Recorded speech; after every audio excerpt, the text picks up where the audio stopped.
ओम नमो भगवते वासुदेवाय।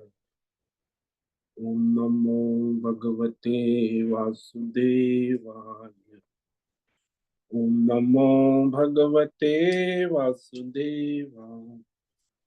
ओम नमो भगवते वासुदेवाय। ओम नमो भगवते वासुदेवाय। ओम नमो भगवते वासुदेवाय। ओम नमो भगवते वासुदेवाय। ओम नमो भगवते वासुदेवाय। ओम नमो भगवते वासुदेवाय। ओम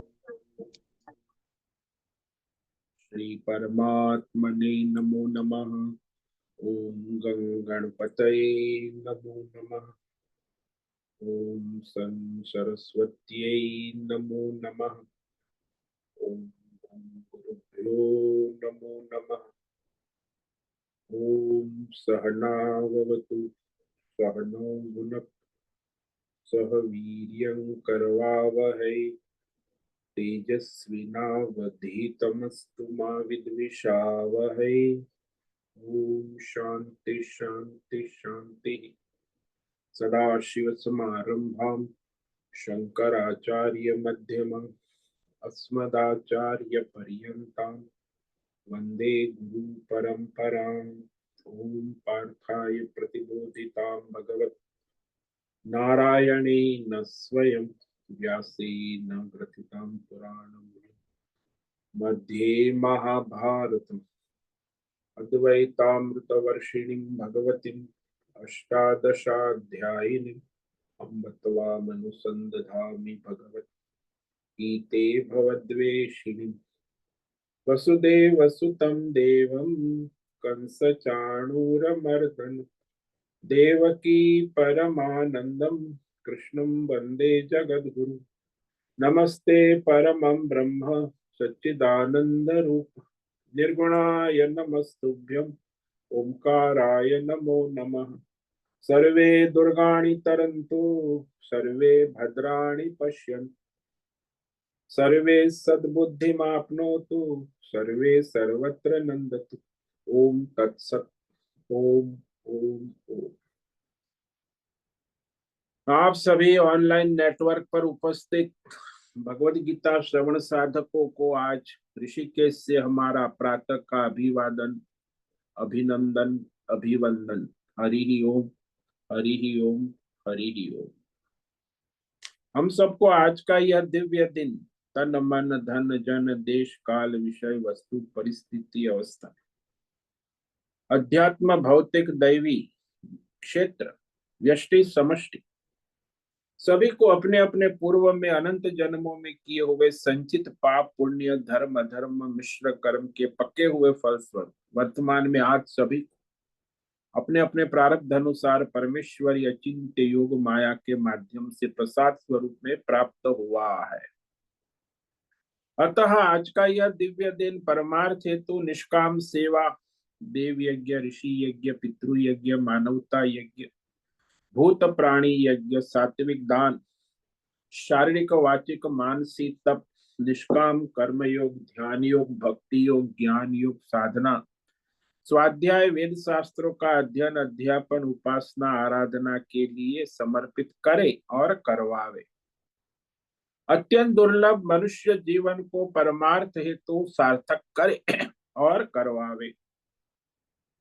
आज विक्रम संवत 2081 पौष मास कृष्ण पक्ष की 10वीं तिथि है। ये सायं 7:54 तक है। उसके बाद एकादशी लग जाती। आज है अनुराधा नक्षत्र जो कल सुबह 7:06 तक है। उसके बाद ज्येष्ठा नक्षत्र लगता है। आज है शुक्रवार, देवी आराधना उपासना का दिन है और शिशिर ऋतु चल रही। यहाँ रात्रि का न्यूनतम तापमान 10 डिग्री रहा। और दिन का अधिकतम तापमान 24 डिग्री। वायु की गति 5-6 किलोमीटर प्रति घंटा चल रही। ईस्वी सन 2025, 24 जनवरी, 24 जनवरी 2025, सुबह के 6:45 बज चुके हैं। कलयुग का प्रथम चरण 5125वां वर्ष, 7वां वैवस्वत मनवंतर, श्वेत वराह कल ब्रह्मा जी का 26वां दिन और 51वां वर्ष चल रहा है। तो ऐसे अनंत कोटि ब्रह्मांडीय परमेश्वरी अचिंत्य योग माया में हमारा यह एक ब्रह्मांड, इस ब्रह्मांड में ये पृथ्वी लोक में समुद्र के ऊपर जम्बू द्वीप में विश्व का एकमात्र वैदिक राष्ट्र भारत में उत्तर हिमालय प्रांत में उत्तराखंड राज्य में टिहरी जिले में हिमालयन शिवालिक पर्वतमाला के अंतर्गत मणिकूट पर्वत के ऊपर नीलकंठ महादेव के सामने ऋषिकेश नगरी में मुनि की रेती प्रांत में शीशम जाड़ी अवधूतवाड़ा आश्रम के सी ब्लॉक के पहले माले से 5 नंबर कमरे से गंगा किनारे से हम स्वामी उत्तमानंद सरस्वती भगवद गीता के आचार्य शिष्य स्वामी चिन्मयानंद सरस्वती महाराज चिन्मय मिश्र, कैवल्याद्वैत वेद व्यास भगवदपाद शंकराचार्य की श्रृंगेरी संन्यास परंपरा से शिक्षित दीक्षित,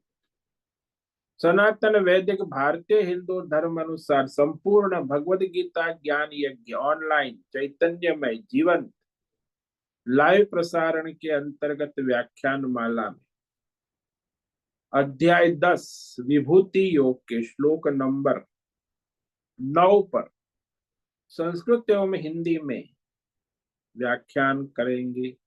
दिव्य पवित्र सरल व्यावहारिक सटीक पूर्ण वर्ण अक्षर पद वाक्य पंक्ति श्लोक अध्यायों की संगति संधि अन्वय शब्दार्थ वाक्यार्थ भावार्थ रहस्यार्थ के यथार्थ तात्पर्य सहित वैदिक शास्त्र वेद व्यास साहित्य शंकर भाष्य एवं परंपरागत सन्यासी आचार्यों की टीका टिप्पणी सहित आज का यह भगवद गीता व्याख्यान करेंगे। कृपया आप सभी श्रद्धा भक्ति ध्यान से परिपूर्ण होकर के यह दिव्य श्रवण साधना करें। इसमें से कुछ ग्रहण करे, कुछ धारण करे, कुछ अपने जीवन में चरितार्थ करे और उसमें निरंतरता लाए। अपनी अपनी आध्यात्मिक भौतिक दैवी अशांति द्वंद्व मोह विक्षेपों से रहित होकर के अधार्मिक अशास्त्रीय परंपरागत भ्रम भ्रांतियों से रहित होकर के अपने अपने शरीर इंद्रिय प्राण मन वचन कर्म और बुद्धि से एक रूप एकाग्र होकर के शुद्ध सात्विक सूक्ष्म भगवत विवेक बुद्धि करे। वेद शास्त्र एवं आचार्य परंपरा अनुसार विवेक करे और करवावे। पुनः पुनः इस व्याख्यान का श्रवण करे, मनन करे, चिंतन करे, लेखन करे, चर्चा विचारणा करे, प्रचार प्रसार करे, लिंक भेजे, ग्रुप में शेयर करे, अपना और सबका परम कल्याण करे और करवावे। ओम तत्सत। ओम ओम। कल हमने श्रीमद् भगवद गीता अध्याय 10 विभूति योग के श्लोक नंबर 8 पर विवेक विचार किया था, जिसमें भगवान अनन्य भक्ति योग के लक्षण कह रहे कि जो अनन्य भक्ति योग से निरंतर भगवान का भजन होता है, वही भगवान ने कहा अहम सर्वस्य प्रभवो मत्त सर्वं प्रवर्तते इति मत्वा भजन्ते माम बुधा भाव समन्विताः। जो अनन्य भक्त है उसकी बुद्धि में क्या विवेक है? बोले ये विवेक हो गया है कि मैं वासुदेव नारायण परमात्मा ही संपूर्ण देश काल विषय भौतिक अध्यात्म दैव व्यष्टि समष्टि संपूर्ण जगत को उत्पत्ति का मूल कारण और मुझ में ही सारी सृष्टि की स्थिति है। प्रवर्तते मतलब स्थिति है, लय है, पुनः उत्पन्न होती रहती, सृष्टि चक्र चलता है। इस प्रकार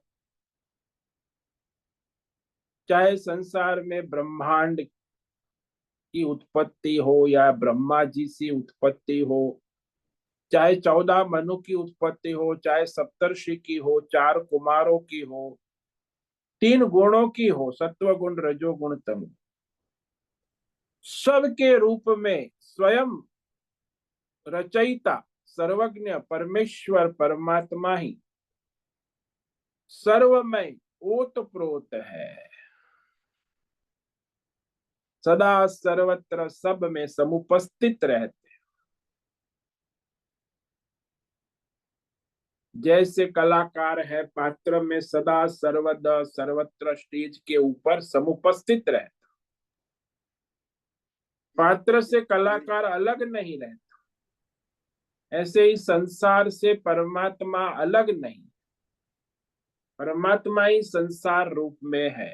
ये केवल हमारे सनातन धर्म में ही मानते हैं, बाकी दूसरे धर्म वाले कहेंगे परमात्मा ने सृष्टि बनाई, लेकिन परमात्मा सृष्टि बने हैं ये लोग स्वीकार नहीं करें।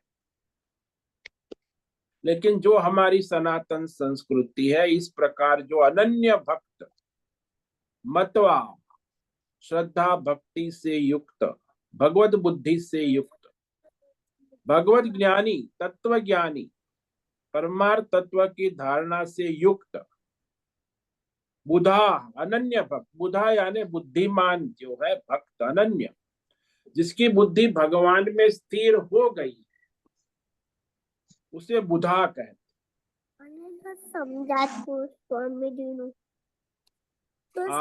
भद्रेश ऑडियो बंद करो, नैना पुरोहित ऑडियो बंद करो।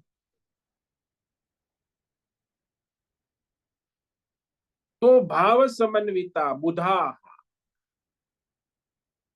भगवत बुद्धि वाले हो चुके, बुद्धिमान नहीं, भगवतमय बुद्धि वाले, जो अनन्य भक्त है। माम भजन्ते, मुझ परमेश्वर कोई सदा सर्वत्र सब में भगवत भाव से सेवा करते हैं, सदा सर्वत्र सब में भगवत आराधना उपासना पूजते हैं निरंतर। तो इस तरह जो अनन्य भक्त है वह निरंतर परमात्मा में लगे रहते। आगे भगवान श्लोक नंबर 9 में कहते कि कैसे किस भाव से लगे रहे। अनन्य भक्ति तो वो कैसी साधना होती है, उनकी भक्ति कैसी होती है, ये भक्ति का प्रकार किस प्रकार भगवान को भजते हैं, ये अब भगवान कहने जा रहे हैं। जो भगवान को समर्पित है संत महात्मा सदा सर्वत्र भगवान को ही भजते। मच्चित्ता मद्गत प्राणा बोधयन्त परस्परम् कथयन्त्यश्च मां नित्यम् तुष्यन्ति च रमन्ति च। मच्चित्ता मत्प्राणाः बोधयन्त परस्परम् कथयन्तश्च मां नित्यं तुष्यन्ति च रमन्ति च। अच्छा, ये अनन्य भक्त किस प्रकार भगवान की भक्ति करते, भगवान को भजते हैं, ये भगवान कह रहे हैं कि वो अनन्य भक्त है, भगवान से जुड़ा हुआ है, तो निरंतर मच्चित्ता, उनका अंतकरण भगवान में लगा रहता है। सब भगवान सदैव सदा सर्वत्र सब में भगवत भाव से जुड़ा रहे। हमारे यहाँ एक संत थे आश्रम में ऋषिकेश में, तो संत जो थे हमेशा सबकी सेवा करते और सबको क्या कहते थे हाथ जोड़ के, भगवान प्यारे, हम आपकी क्या सेवा करें, भगवान प्यारे। आज भी उनका वो भगवान प्यारे शब्द हमारे गूंजता है। भक्त लोग भी भगवान प्यारे भगवान प्यारे, क्योंकि उनको भगवान के सिवा दूसरा कुछ दिखता ही नहीं। सदैव सदा सर्वत्र सब में भगवत भाव बन चुका है। मच्चित्ता, मदगत प्राणा, और जिसके प्राण भगवान को समर्पित हो चुके,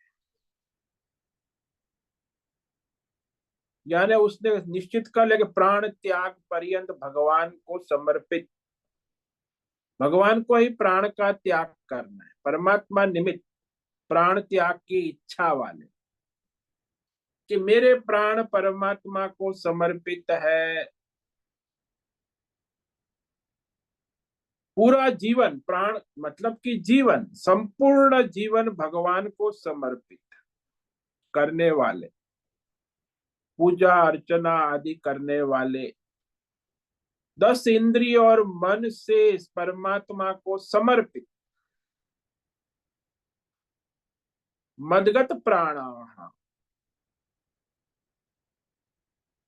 यानी मूल बात यह है कि संपूर्ण जीवन जिसने परमात्मा को अर्पण कर दिया है। आजकल जो लोग अपना जीवन अर्पण करते हैं, कई लोग कहते हैं मैंने तो मेरा जीवन राष्ट्र को अर्पण कर दिया। देशभक्त बहुत हो गए आजकल, तो देशभक्ति बहुत चलती, तो मैं राष्ट्र को प्राण समर्पित है, मेरा प्राण राष्ट्र के लिए। सब नेता लोग प्रवचन करते हैं, राष्ट्र के नेता, राष्ट्र के भक्त।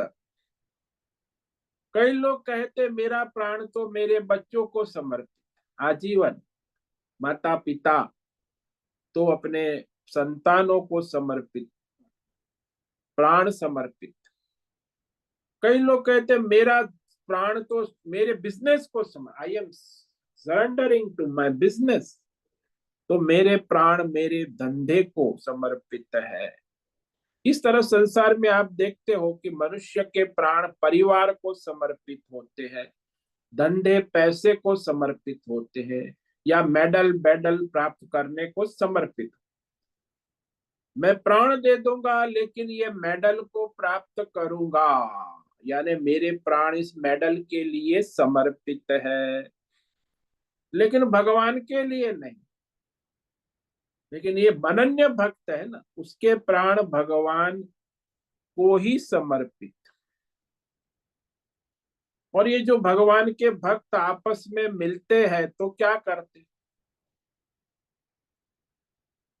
परस्परम बोधयंत, एक दूसरे को परमात्मा के बोध करते, कराते, समझाते, समझते हैं, समझाते हैं, परमार्थ के विषय में चर्चा करते हैं, भगवान की लीला की गुण गाते हैं, परस्पर भगवान के प्रभाव को समझने की कोशिश करते हैं, समझाते हैं।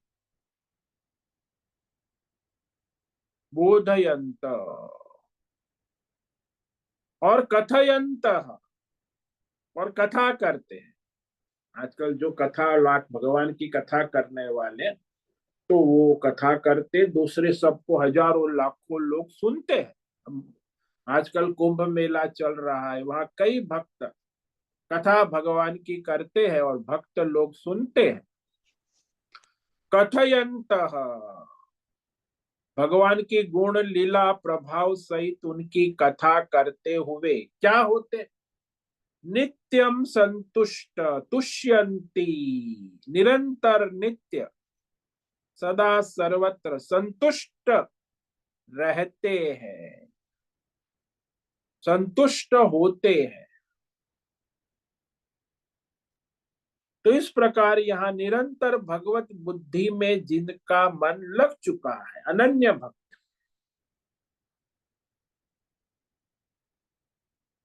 मच्चित्ता, ये जो अंतकरण है ना हमारा मनुष्य का, संसारी मनुष्य का अंतकरण कहाँ लगता है, बोले संसार मनुष्य का अंतकरण है परिवार, पैसा, पद, प्रतिष्ठान, मकान, दुकान में दिन रात लगा रहे, उसी की सोचता है, चिंतन कर, परिवार का चिंतन करता है, पैसा, बिजनेस, व्यापार, और फिर पद प्रतिष्ठान, अपना यश कीर्ति का भी चिंतन कर, लेकिन परमात्मा में नहीं लगता। लेकिन जिसका अंतकरण दृढ़ निश्चय पूर्वक परमार्थ में लग गया है। दिव्याबेन दवे और ऑडियो बंद करो। दिव्याबेन दवे, तो जिसका अंतकरण परमात्मा में स्थिर है, दृढ़ निश्चय पूर्वक।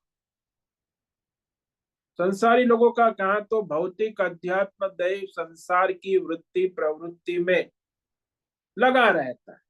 कहते बहुत काम है मुझे, तो भाई समय कहाँ है भजन करने का, इतना कहते हैं भगवान का नाम लेने का समय नहीं है। मैं तो ये भौतिक अध्यात्म दैव संसार की वृत्ति प्रवृत्ति में बड़ा व्यस्त हूँ।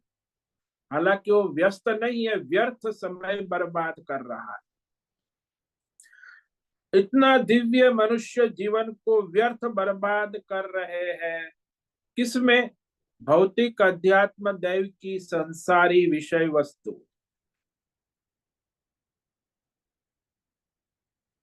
और संसार में यही चल, अरे उसने ये कह दिया, इसने ये कह दिया, उसने मुझे नमस्कार नहीं किया, उसने मेरी मदद नहीं की। बस ये संसारी दिन भर यही लौकिक सांसारिक वृत्ति और प्रवृत्ति में व्यस्त रहे। अब मैं भी उसे नमस्कार नहीं करूंगा। तो इस तरह वह व्यर्थ सांसारिक बातें, विचार, वृत्ति, व्यवहार परस्पर एक जीव दूसरे जीव के साथ करते रहे। और संसार में भी आपने देखा, भगवत बुद्धि युक्त जो अनन्य भक्त जानता है कि ये संसार में कोई किसी का नहीं है। किसी ने कोई बात कह दी तो वो किसी ने कहा कही, वो तो भगवान ने कही। भगवान ही तो है। नमस्ते नहीं किया तो किसने नमस्ते नहीं किया? परमात्मा नारायण ने ही नमस्ते नहीं किया, उसमें क्या बात? ये कहते दृढ़ निश्चय। इस रहस्य को जानते हैं कि परमात्मा ही अभिन्न निमित्त उपादान कारण केवल परमात्मा ही है, वासुदेव। उनका निश्चय दृढ़ होता है कि भाई परमात्मा के सिवा और कोई है ही नहीं।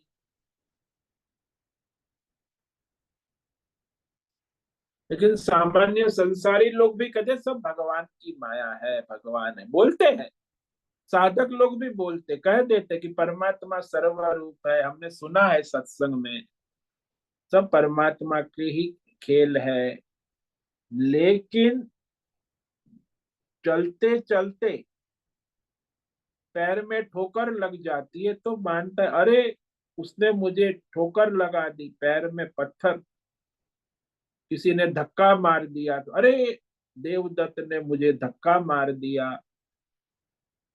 तो फिर वहां देवदत्त से लड़ने चले जाते हैं, कृष्ण दत्त से लड़ने चले जाते, अरे तूने रास्ते में पत्थर रख दिया, देखो मुझे ठोकर लग गई। तो इस तरह वह लड़ते झगड़ते रहे। जीव जीव के साथ हमेशा लड़ते झगड़ते रहे। लेकिन वो सामने वाले जीव को परमात्मा रूप नहीं जानता और स्वयं अपने जीव को भी परमात्मा रूप नहीं जानता। उस सबको अज्ञान के कारण, ये सब जीव है, ये जगत है, अज्ञान के कारण फिर देवी देवताओं में उलझे रहते हैं, सब भेद भ्रम में भ्रमित रहते।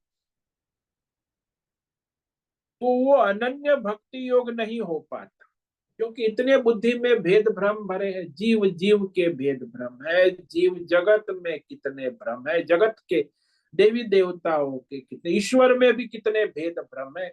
भाई ये अल्लाह है, ये गॉड है, ये जीसस है, ये बुद्ध है, ये महावीर है, ये जैन है, ये हिंदू है। हिंदू में भी हमारे कितने, ये राम है, ये कृष्ण है, शिव है, ये गणेश वाला, ये भगत वाला, ये हनुमान जी का भगत है। कितने भेद भ्रम। अरे भाई सब भगवान है, ऐसी बुद्धि नहीं होती ना। जब तक ये बुद्धि हो गई कि सब भगवान है, अनन्य योग, लेकिन वो नहीं हो पाता है। लेकिन जो सर्वोत्तम भक्त है उसका हमेशा ये दृढ़ निश्चय रहता है, वासुदेव सर्वमिति, सब भगवान है। ऐसा दृढ़ निश्चय वाला जो अनन्य भक्त है वो साधक है, श्रेष्ठ साधक। तो उसमें कोई रुकावट नहीं है।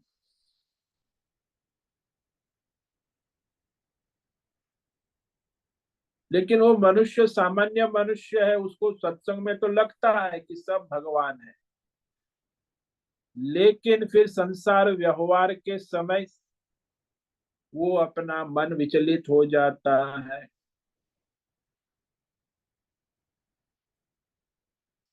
वो आग्रह रखता है, लेकिन लोक व्यवहार तो फिर कहेगा अरे महाराज ये सब सुनते हैं, अच्छा लगता है, लेकिन प्रैक्टिकल भी तो हमें बनना, हम संसारी लोग हैं ना। लोक व्यवहार में हमारा संसार नहीं चले, सब भगवान है तो संसार कैसे चले। किंतु वास्तव में विवेक विचार करो कि अनादि काल से, अनंत जन्मों से तुम संसार का लौकिक व्यवहार चला रहे हो। क्या लौकिक व्यवहार है? यही जन्म होना, बचपन, जवानी, शादी ब्याह करना, बच्चे पैदा करना, और फिर बूढ़ा होना, और फिर मरना, संपत्ति जायदाद छोड़ के। ये इस जन्म से कर रहे हो, अनंत जन्मों से लौकिक व्यवहार चला ही रहे हो। चला कर क्या मिला तुम्हें? देखो अभी आपने क्या मिला। असंतोष, अशांति, भय, घबराहटी तो मिली। ये हो जाएगा तो फिर मैं शांति से बैठूंगा। अरे भाई, कभी संसार में भौतिक अध्यात्म देव विषय आपको शांति से बैठने नहीं देंगे। परमात्मा का सिवा कहीं शांति नहीं। लेकिन वो सोचता है कि यहाँ शांति मिलेगी। तो जिस स्थिति में हो उसी स्थिति में वह संसार व्यवहार चलता है। अब कहो कि संसार के संसारी व्यवहार को कुछ समय छुट्टी भी तो दे दो ना, कि भाई नहीं चलो संसार व्यवहार, तो भी संसार तो चलेगा। नहीं चलाकर देखो क्या होता है। संसार चलाकर आपको अभी तक क्या लाभ हुआ, ये जरा सोचे कि आपने आपसे बड़ा संसार किया, खूब शादी ब्याह किया, बच्चे पैदा किए, धन संपत्ति, व्यापार धंधा, लाखों करोड़ इकट्ठा किया, अब क्या मिला? अब तक क्या मिला? चला रहे हो व्यवहार, चलकर तुम्हें मिला क्या? जिस स्थिति में वही स्थिति आई, जैसे थे वैसे। कुछ समय तक संसार व्यवहार जो है उसमें कुछ लाभ होता लगता है, लेकिन वैसे ही असंतोष। संसार व्यवहार चलाते कभी किसी को संतुष्टि नहीं होती। इसीलिए मनुष्य को भगवान ने कहा मत चित्ता, भगवत बुद्धि वाले हो जाओ। एक होता है संसारी बुद्धि और दूसरी होती है भगवत बुद्धि। संसारी बुद्धि में ये धर्म, अधर्म, पाप, पुण्य, अर्थ और कामनाएं, इससे संसारी बुद्धि। और परमार्थ बुद्धि में मोक्ष बुद्धि है, वो भगवत बुद्धि है, मोक्ष परायण, मुक्ति है। धर्म में मुक्ति नहीं है, अधर्म में मुक्ति नहीं है, अर्थ का पुरुषार्थ में मुक्ति नहीं है, कामना पूर्ण से मुक्ति नहीं है। ये सारे धर्म, अर्थ, काम जो है वही मनुष्य को संसार के चक्कर में घुमाता। इतना पुण्य कर लेते हैं, इतना पाप कर लेते हैं, स्वर्ग जाएंगे, नरक जाएंगे, यही चलता है। सभी संप्रदाय वाले यही धंधा करते, पाप पुण्य का धंधा, स्वर्ग नरक का धंधा। इस्लाम वाले, ईसाई वाले, जैन वाले, बौद्ध, और हमारे सनातन धर्म में वही चलता। क्या हुआ भाई? न कोई लाभ, पाप पुण्य से न कोई लाभ हुआ न हानि, बस आप जैसे थे वैसे रहे, पाप पुण्य के चक्कर में अभी भी घूम रहे हैं। हजारों जन्म हो गए, पाप पुण्य स्वर्ग नरक की यात्रा हो चुकी, कर्म कर रहे, धर्म अधर्म, अर्थ कमा रहे हैं, काम, लेकिन जैसे थे वैसे वही कर रहे हैं, अभी कुछ कुछ परिवर्तन नहीं। इसीलिए चित्त भगवान में लगना, ये सबसे बड़ी सिद्धि है, उपलब्धि है। मदगत प्राणा, आचार्य हमारे शंकराचार्य कहते मदगत जीवना, जिसने अपना सारा जीवन परमात्मा के लिए समर्पित कर दिया है, वो है मदगत प्राणा। तो सारा जीवन समर्पित है परमात्मा के लिए, जीना है परमात्मा के लिए, मरना भी है परमात्मा के लिए। तो उसके अंतःकरण में स्थित परमात्मा के लिए ही सारा जीवन व्यतीत करना है। बाकी किसी भौतिक अध्यात्म देव संसार जीव जगत देवी देवता के लिए कोई भौतिक अध्यात्म व्यवहार नहीं करना, जीवन परमात्मा को समर्पित। तो जैसे मीराबाई है, शंकराचार्य है, कबीर है, तुलसी है, रहीदास है, रामदास है, कितने हमारे संत चरित्र, हजारों संत हमारे सनातन धर्म, तो जीवन उन्होंने भगवान को समर्पित ही जिया, तो भक्त हो गए, अनन्य भक्त। आज भी उनके गुण गाते, सभी प्रेरणा लेते, दूसरे साधक भक्त को आज प्रेरणा का स्रोत है। शंकराचार्य को इतने साल हो गए, हजारों साल, फिर भी आज भी वो भगवान के भक्त रूप सबको प्रेरणा देते हैं। तो इस तरह यहाँ विचार करे कि जो सारा जीवन भगवान को समर्पित करता है वही तो अनन्य भक्त हो जाता है।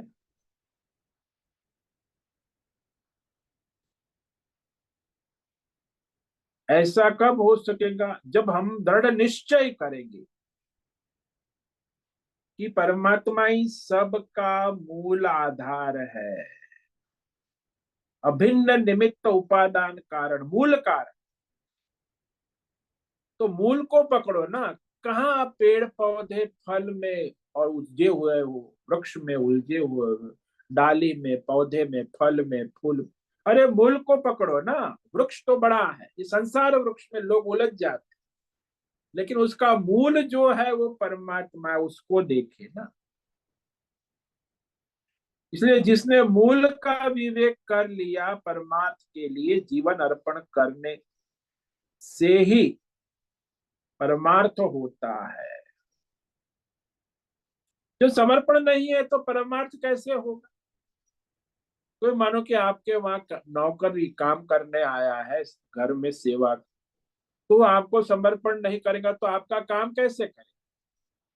पहले तो आएगा कि समर्पण करेगा, आप जो कहेंगे वो मैं करूंगा, 9 बजे आऊंगा, 8 बजे जाऊंगा, तो समर्पण किया है, तो फिर उसे आप कहोगे उस अनुसार वो अपना काम, आपका काम करेगा, अपना काम नहीं करेगा। तो परमात्मा को समर्पण करना, तो परमात्मा की सेवा होना। अब मनुष्य इतना संसार में व्यस्त है कि भौतिक अध्यात्म विषयों को जीवन अर्पण करके देखो, अनादि काल से यही करते आ रहे हो, और अब भी कर रहे हो, आगे भी करते रहोगे। लेकिन शंकराचार्य बहुत स्पष्ट कहते कि प्रत्येक पूर्व जन्म में आपने कितने परिवार को चलाया, कितने जन्मों में कितनी बार आपका परिवार, बेटा बेटी, घर परिवार, रिश्तेदार, माता पिता, भाई बहन, लाड़ प्यार किया, क्या मिला? बेटे बेटी परिवार, धन संपत्ति कामनाएं कितनी पूरी कर ली। परिवार में भी देखो, कोई बेटा अच्छा हुआ, कोई बेटी अच्छी हुई, कोई बुरा हुआ, कोई भला हुआ। अच्छे निकले तो क्या हुआ, और बुरे निकले, जितना भी इसके लिए करो संसार में, अपने परिवार, पैसा, पद, प्रतिष्ठान, मकान, वो किया हुआ कहाँ समाप्त हो जाए, बोले एक क्षण में समाप्त हो। हमारी आयु प्रारब्ध पूर्ण होगा, आयु समाप्त होगी, और मृत्यु के साथ ये वर्तमान परिवार, पैसा, पद, प्रतिष्ठान, मकान, दुकान, स्वजन, संसार, एक क्षण में सारे संसार और परिवार का संबंध छूट जाएगा।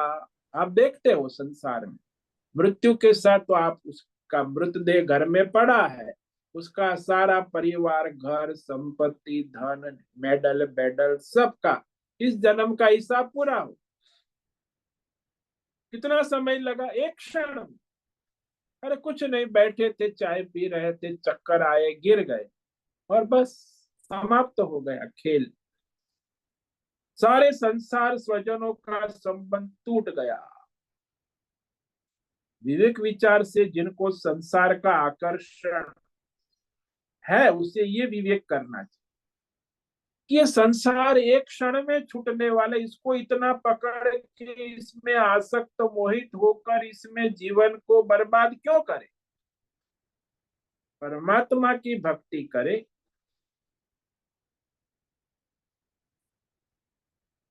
तो ये परमात्मा के लिए सारा जीवन जिसने समर्पित किया है, वो अनन्य भक्त।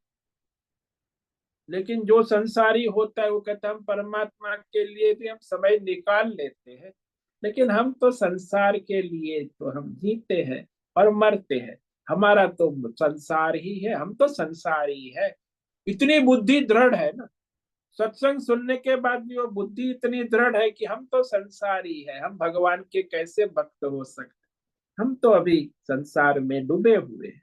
तो बस यही तो आसक्त, दृढ़ बुद्धि नहीं कि मैं भगवान का हूं, भगवान के लिए समर्पित।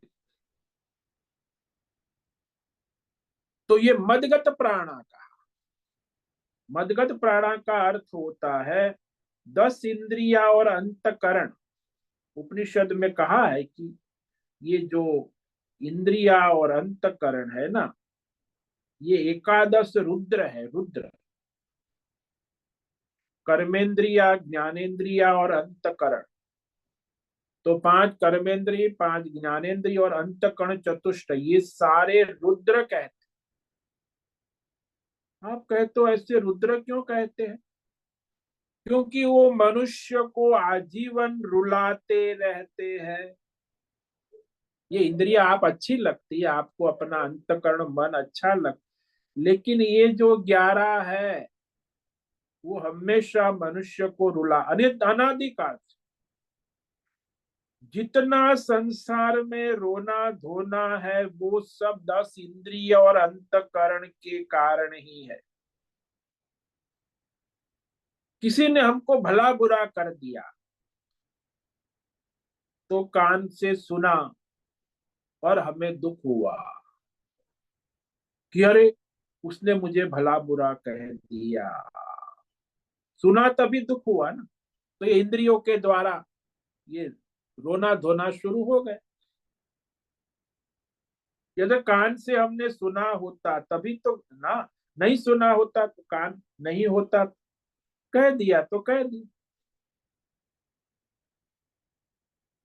किसी ने हमें डंडे मार दिए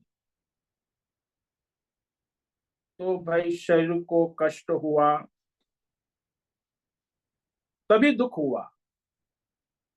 तो भाई वो चमड़ी जो है जलने लगी, तो चमड़ी, चक्षु इंद्रिय को डंडे पड़े, उसे दुख हुआ।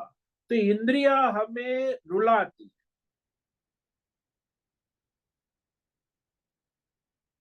तो एकादश इंद्रिय और मन हमेशा मनुष्य को संसार के विषय में रुलाते रहते हैं।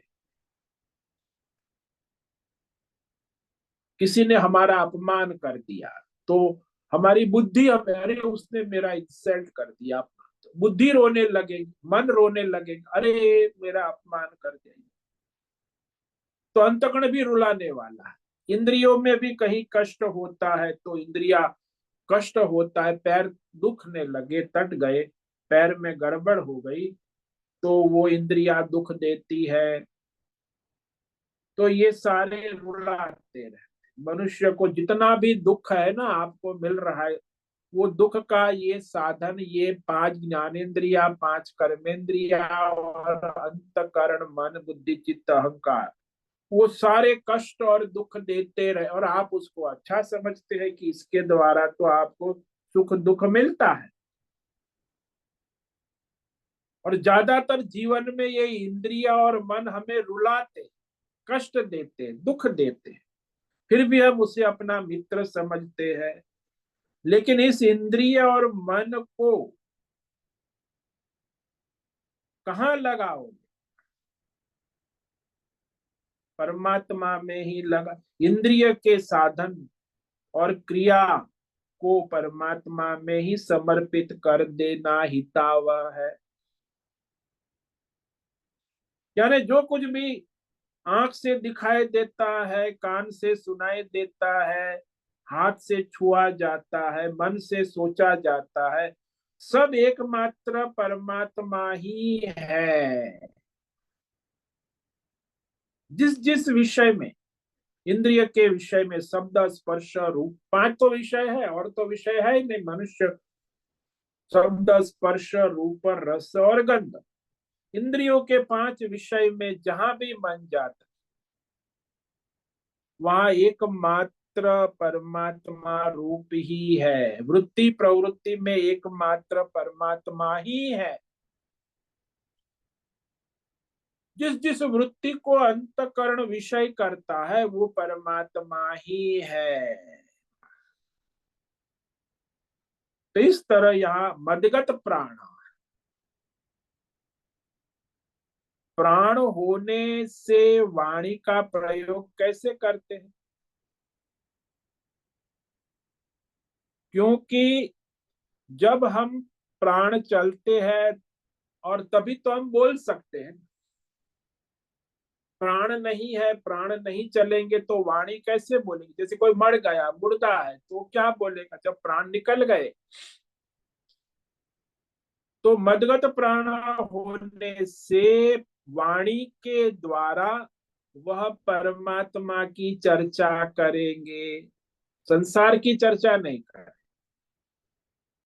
परस्परम बोधयंत, परमार्थ ज्ञान में परस्पर चर्चा विचारणा करते रहते,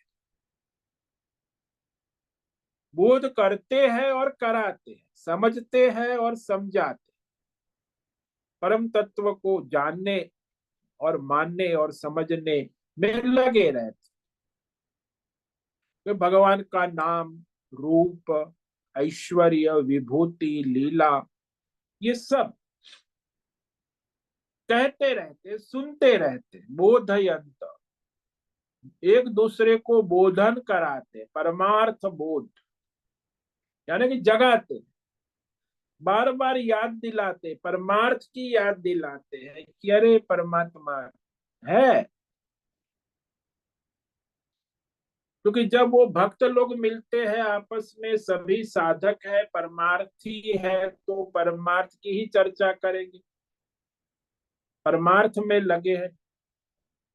तो उसमें कभी कोई साधक कमजोर पड़ गया तो उसको दूसरे परमार्थ का बोध कराते, अरे क्या ये बेकार संसार की बातों में फंसते हो,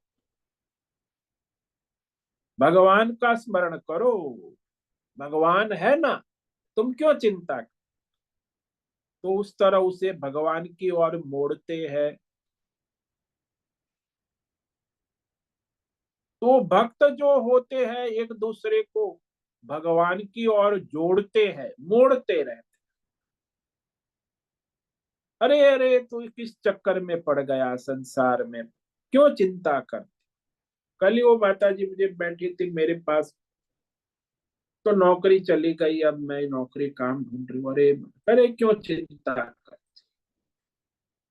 भगवान है ना, तो फिर भगवान के सहारे प्रयत्न करो, कल ढूंढना कहीं लग जाएगी। अब इतनी चिंता परेशान क्यों हो रहे हो। तो इस तरह वो भगवान के साथ भक्त लोग जोड़ते हैं। संसारी तो संसार में, अरे वो तो संसारी दूसरा संसारी को मिलेगा तो और उसकी समस्या बढ़ाएगा।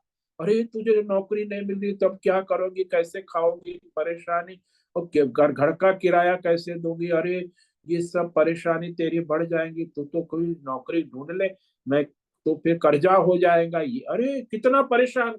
संसार की बारे भगवान से जोड़ना, और वो परेशान है उसका मन, लेकिन संसारी लोग संसार से ही जोड़ते। कोई भी घटना हो गई उसे संसार के साथ जोड़ते हैं, और परेशान स्वयं भी रहते हैं और दूसरे को भी परेशान करते हैं। लेकिन ये भक्त जो है वो भगवान में लगे हैं, और स्वयं तो लगे रहते हैं, दूसरे साधकों को भी संसारी के साथ यदि संग करोगे तो वह तो हमें बार बार संसार में ही जोड़ेगा, क्योंकि वो संसारी है ना। लेकिन जो भगवान का भक्त है तो वो हमें परमात्मा से जोड़ेगा। एक तो संसारी है, पहले से कमजोर है संसार के विषय में, और उसमें और उसको संसारी लोग और संसार में उलझाते रहे, तो इस तरह वो संसार के संस्कार को बढ़ाते हैं।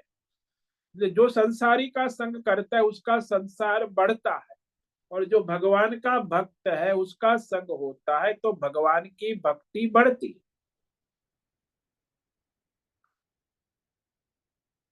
और संसारी लोग तो बड़ा पक्के संसार में, परमार्थ की बात को तो काटते हैं। किसी को कहो कि भाई क्षमा कर दो, भाई तुम्हारा भाई है, तुम्हारी बहन है, तुम्हारी माँ है, तुम्हारा सेवक है, नौकर है, क्षमा, अरे क्षमा करेंगे तो फिर वो दबाते रहेंगे, दब जाएंगे। क्षमा करने का अब जमाना नहीं है, दंड देना, क्रोध करेंगे तब तो ये काम करेंगे। कर्मचारी ऐसे थोड़ी है, क्षमा कर दे तो विचलित होते।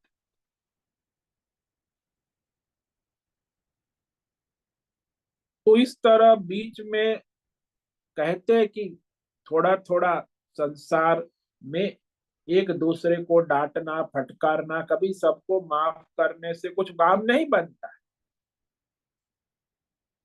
क्षमा का नियम सदा सर्वत्र नहीं लगता है, जहां लगता है वहां लगाना, सब जगह नहीं लगता है, ये वो कहेंगे।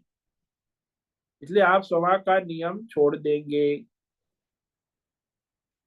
लेकिन जो परमार्थी भक्त होगा, साधक होगा, वो कहेगा कि अपने अंदर ही कौन सा विषय जो त्यागे जाने लायक नहीं, सारा संसार तो त्यागने लायक है, इसमें कुछ हमारे लायक है ही नहीं। जितना भी आप देख रहे हो वो संसार, इसमें क्या है, जो भी संसार है उसमें मनुष्य हमेशा पकड़ने की कोशिश करता है लेकिन छूटता है। देखो क्या आपके पास रहा, बचपन गया, जवानी गई, बुढ़ापा गए, पैसे को पकड़ने की कोशिश, पैसा भी छूटता है, परिवार छूटता है, धन छूटता है। तो शरीर में संसार में ज्यादातर देखा जाए तो त्याग ही है। वही कहते कि अरे मुझे दूसरा कुचल रहा है, त्याग कर रहा है, अच्छा ही है। दुश्मन त्याग रहा है, आप दुश्मन को त्याग रहे हो तो अच्छा ही है।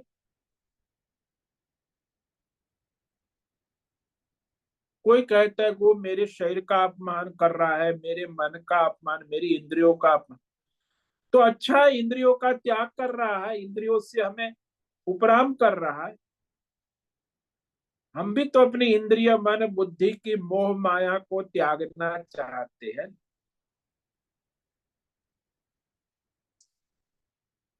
इसलिए जो भी छूट रहा है छूटने दो, जो आ रहा है आने दो, जा रहा है जाने।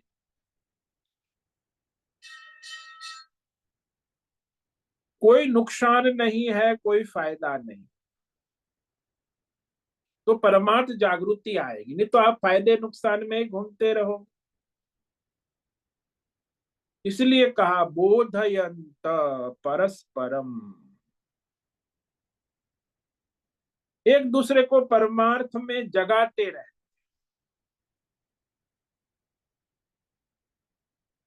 और उसमें लगे रहे। फिर कहा आगे, कथयंत च नित्यम तुष्यंत, तो इस पर हम कल विचार करेंगे। कथयंत, मैं कथा करते हैं भगवान की लीला। तो ये जो बहुत बड़ी बात है कि भक्त लोग आपस में मिलते हैं तो एक दूसरे के साथ भगवान के नाम रूप गुण ऐश्वर्य विभूति लीला का चर्चा विचारना समझ करते रहते। आप देखो संसारी लोगों के पास आप भगवान की बात शुरू करोगे तो भाग जाएंगे। मेरे पास भी आते हैं, वो संसार की बात उनकी सुनो तो घंटों बैठेंगे, गपशप करेंगे, इसने वो किया। तब मैं कहूंगा गीता में भगवान ने अनन्य भक्ति का श्लोक कहा है, उसका अरे महाराज अब मैं जाता हूँ, मेरा काम है गीता का श्लोक सुनने का, उसके पास समय, लेकिन संसार की गपशप घंटे का। तो इस तरह संसारी मनुष्य संसार में ही डूबा रहता है, लेकिन जो परमार्थी साधक है वो परमार्थ में ही लगा रहता है। ओम नमो नारायणाय, ओम नमो नारायणाय, ओम नमो नारायणाय, ओम नमो नारायणाय, ओम नमो नारायणाय। कायेन वाचा मनसेन्द्रियेण वा बुद्ध्यात्मना वा प्रकृते स्वभावात् करोमि यद्यत् सकलं परस्मै नारायणायेति समर्पयामि। ओम सर्वे भवन्तु सुखिनः, सर्वे सन्तु निरामयाः, सर्वे भद्राणि पश्यन्तु, मा कश्चित् दुःखमाप्नुयात्, अस्तु मा सद्गमय, तमसो मा ज्योतिर्गमय, मृत्योर्मामृतंगमय। ओम पूर्णमद पूर्णमिदं पूर्णात् पूर्णमुदच्यते, पूर्णस्य पूर्णमादाय पूर्णमेवावशिष्यते। ओम शांति शांति शांति। शंकरं शंकराचार्यं केशवं बादरायणं सूत्र भाष्य कृतौ वंदे भगवन्तौ पुनः पुनः। ईश्वरो गुरुरात्मेति मूर्ति भेद विभागिने व्योमवद्व्याप्तदेहाय दक्षिणामूर्तये नमो नमः। ओम गुं गुरुभ्यो नमो नमः। ओम तत्सत् ब्रह्मार्पणमस्तु। ओम ओम ओम।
भी प्रश्नोत्तरी का समय है।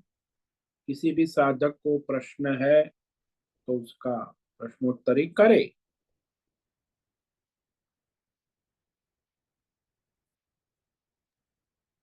ओम नमो नारायण स्वामी जी। हाँ बोलो हेमा। स्वामी जी, अभी जो आपने बताया कि जो भी घटनाएं घटती है वो प्रारब्ध के अनुसार होती है और उसे हमें स्वीकार कर देना है। हाँ जी। मतलब आपने कहा कि कोई अ, अगर रास्ते में पत्थर भी रख देता है हम्म। और वो हमें लग भी जाता है तो भी हमें कुछ एक्शन नहीं लेना है और सिर्फ स्वीकार कर लेना है। हाँ, ईश्वर की मर्जी है, ईश्वर की इच्छा है, मेरा प्रारब्ध है, ईश्वर ने निर्धारित किया है। हाँ।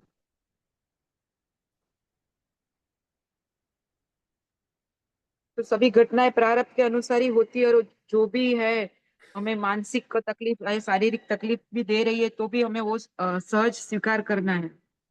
हाँ, ईश्वर का प्रसाद है, भगवान का प्रसाद है, तभी तो भगवत बुद्धि होगी, नहीं तो उसी में लड़ाई में संसार में ही घूमते रहो। हाँ। हमें ऐसा बुद्धि लगता दृढ़। है कि हमारा हमारा कुछ कसूर नहीं है फिर भी ये हमारे साथ ऐसे व्यवहार कर रहा है, तो एक दो बार हम लोग शांत रह पाते हैं मगर फिर तीसरी बार हाँ। तो हम उलझ ही जाते हैं वहां। हाँ, तो वही तो है ना, जो क्षमा की तभी बात भगवत। हमने कही ना, कि क्षमा कब तक हाँ। करेंगे, फिर तो हम डंडा हाँ। उठा। हाँ। तो वहां दृढ़ बुद्धि नहीं होगी, परमार्थ बुद्धि। इसलिए जितना आप अच्छा। साधना, ये तो बहुत बड़ा तप है।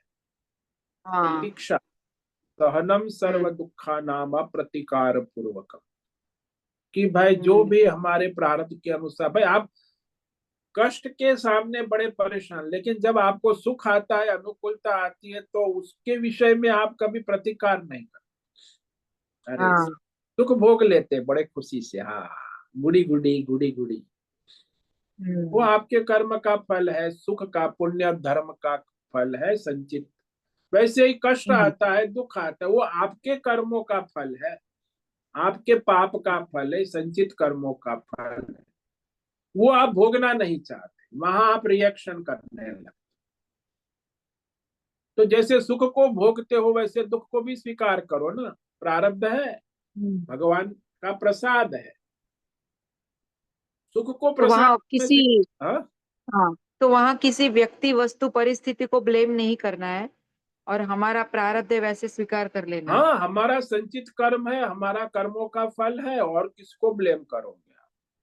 हम्म। ईश्वर कोई दूसरे के द्वारा नहीं देता है आपको, वो तो आपके हाँ। कर्मों का हिसाब देता है ना, दूसरे के हम्म। कर्मों का हिसाब आप पर नहीं चढ़ाता है। बराबर है। तो कोई व्यक्ति बहुत बुरा व्यवहार करता है परिवार वाला ही कोई बार बार, तो भी हाँ। शांत रह के हमें उसका स्वीकार ही करना है। हाँ, वो प्रारब्ध है, ईश्वर ने हमारा प्रारब्ध क्षय कर रहे हैं ताकि हमारा उसका प्रारब्ध क्षय हो। तो हम हाँ। परमात्मा में दृढ़ बुद्धि रखें, उसे हम्म। स्वीकार करें। ईश्वर की ऐसी मर्जी है, आपकी मर्जी से तो नहीं हो रहा है। हाँ। और ऐसा भी होता है स्वामी जी, जैसे स्वीकार करते जाते हैं ना तो अंदर शक्ति भी बढ़ती है और परमात्मा की कृपा भी बहुत होती है। हाँ, तो आपको आत्मबल मिलता है, ईश्वर तो आपके साथ है ही। जब आप हम्म। रिएक्शन करोगे तो फिर वो ईश्वर कहता है, अरे तू स्वयं चलो, फिर उसका एक्शन रिएक्शन में आप संसार में उलझ जाओगे। हाँ। हाँ।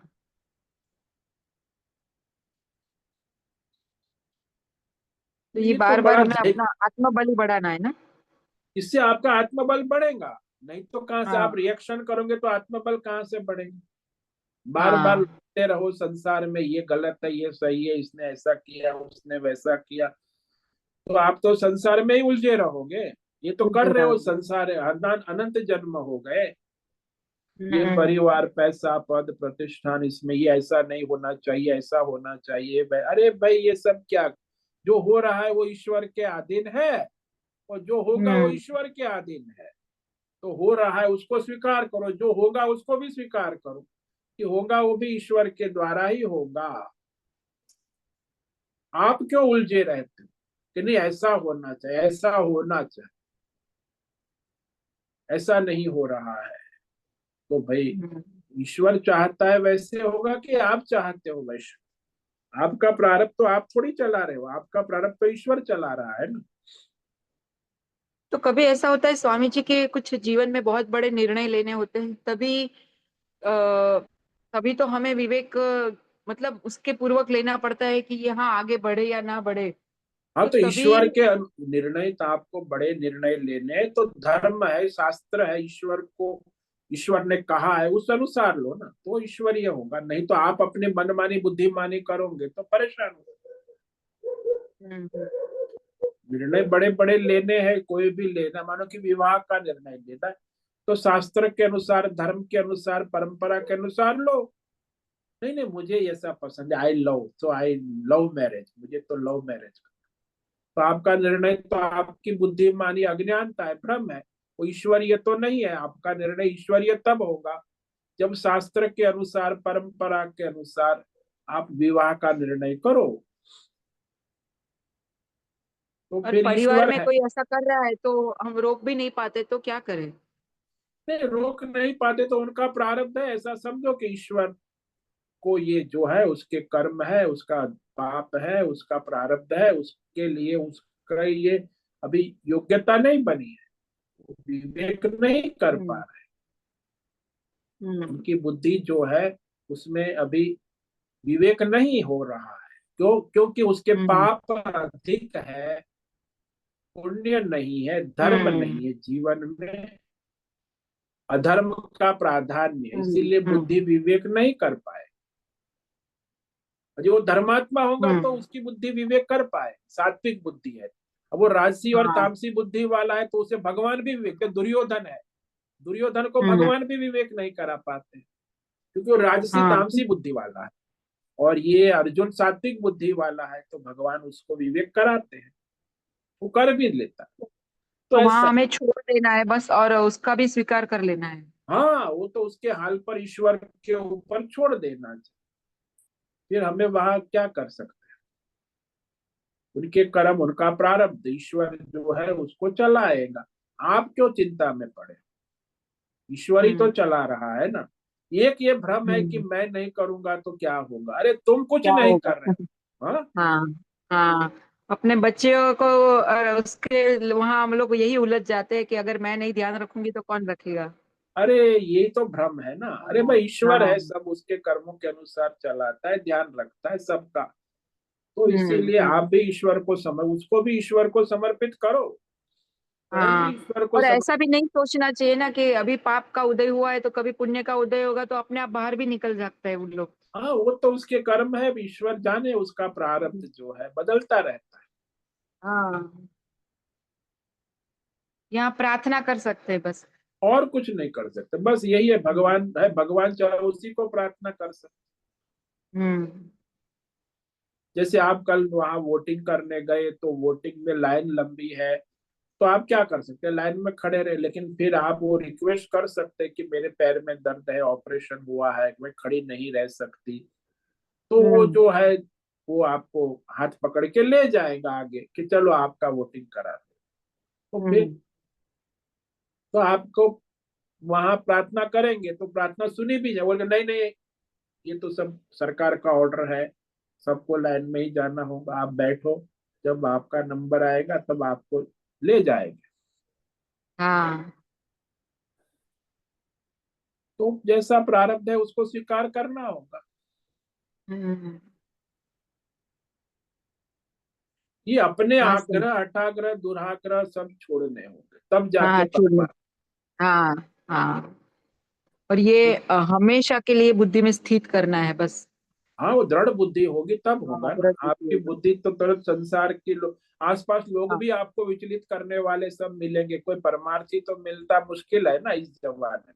हाँ, यही बातें होती रहती है कि प्रैक्टिकल में ये सब संभव नहीं है। हाँ हाँ, टेक इट बस ग्रांटेड ले ये सब लेंगे वो एक बार वही उनको। हाँ। हाँ। मोहित करते रहते हैं, भ्रमित करते हाँ। रहते। हम्म। बाकी जिसकी बुद्धि दृढ़ है वो भ्रमित नहीं होता है, बाकी जो सामान्य है तो बुद्धि मोहित हो जाती हाँ। तो ये क्षमा दया भाव है, मगर आप बोलते हैं ना कभी कभी हिल जाते हैं हम लोग भी, मगर वो अभी दृढ़ता से पकड़ के रखने हैं ये सब भाव को। है। हाँ, दृढ़ बुद्धि होनी चाहिए, दैवी गुण दृढ़ता से करोगे तो ईश्वर का अनुग्रह होगा, विशेष कृपा हाँ। होगी। हाँ हाँ देखेंगे हाँ चलेंगे, दैवी गुण की बातें करते रहोगे तो कुछ नहीं होगा। ये सत्य, हाँ अहिंसा, दया, करुणा, ये सब प्रैक्टिस करोगे दृढ़ता से, हाँ, दृढ़ता तब से। आपका आत्मबल भी बढ़ेगा, भगवान का अनुग्रह भी होगा। हाँ हाँ वो कॉम्प्रोमाइज कर ले तो भगवान छोड़ देते, कह रहे ये तो कॉम्प्रोमाइज करने वाला, इसको कोई हाँ निष्ठा है नहीं, तो संसार हाँ। में घूमते रहते। तो ये जो हमारा अभी ऊपर नीचे चल रहा है वो भी हमारा प्रारब्ध है, मगर हाँ पुरुषार्थ कर सकते हैं ना वहां हम लोग दृढ़ता से। हाँ, जरूर जरूर, आप अपना पुरुषार्थ तो स्वतंत्र है, प्रत्येक क्षण, हर हाँ मनुष्य, कोई भी हाँ मनुष्य हाँ हाँ प्रारब्ध हाँ। के अनुसार पुरुषार्थ कर सकते, प्रारब्ध के बाहर नहीं जा सकते। अच्छा। हाँ, जो प्रारब्ध है उस अनुसार पुरुषार्थ करेंगे तो प्रगति हम्म होगी। तो कल्पना भ्रम में हम्म, चले जाएंगे, प्रारब्ध के बाहर कोई भ्रांति में, तो फिर वो कुछ नहीं होना, वो सब भ्रम में चले। इसीलिए प्रारब्ध अच्छा। के अनुसार पुरुषार्थी चाहे कोई भी हो, संसार में भी भौतिक पुरुषार्थ है, वो भी प्रारब्ध के अनुसार तो आगे बढ़ेगा।